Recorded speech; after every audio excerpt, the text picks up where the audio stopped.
I'll go now on to the fourth articulation, which is there's no lawful establishment of the executive organ of the Irish state. Now, I spoke earlier about the Ministers and Secretaries Act.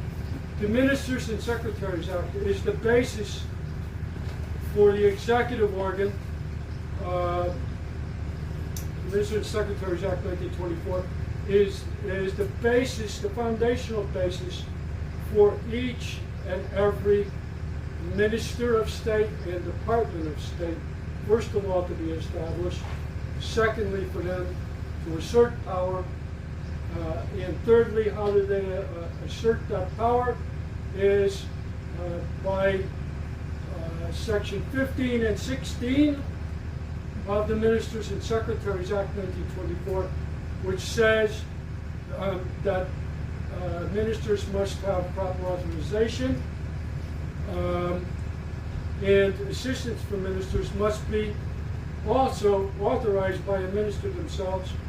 And Section 16 then says that the Executive Council seal has to be affixed to any order, which would be signed and dated by the President. So basically, Section 1 in the Ministers and Secretaries Act, and then there's 11 subsections which are in Roman numerals from 2 up to 11, was to establish the departments of state. And they're all named out in their defense, back in those days, post and telegraphs, blah, blah, blah, agriculture and so on, right? So, as a result of the fact that the departments of state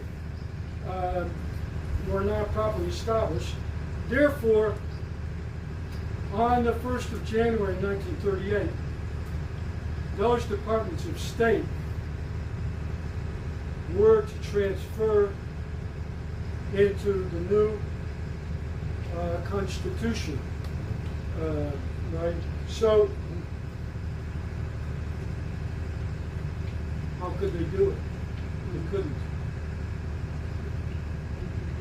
If it wasn't lawful back in 1924, how could you pass it through on the 1st of January 1938?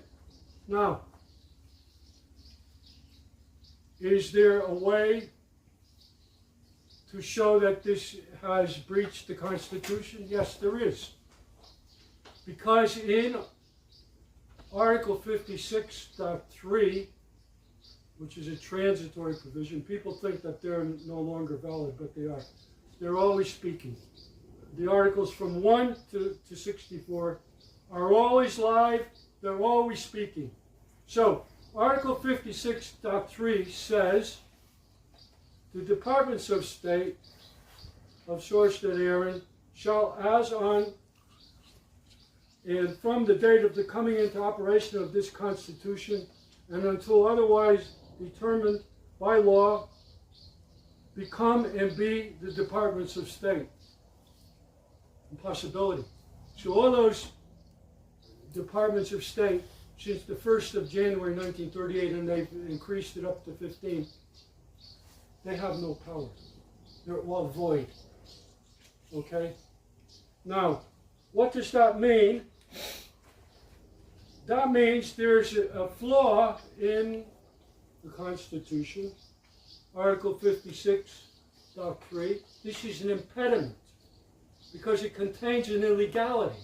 So therefore, what has to be done?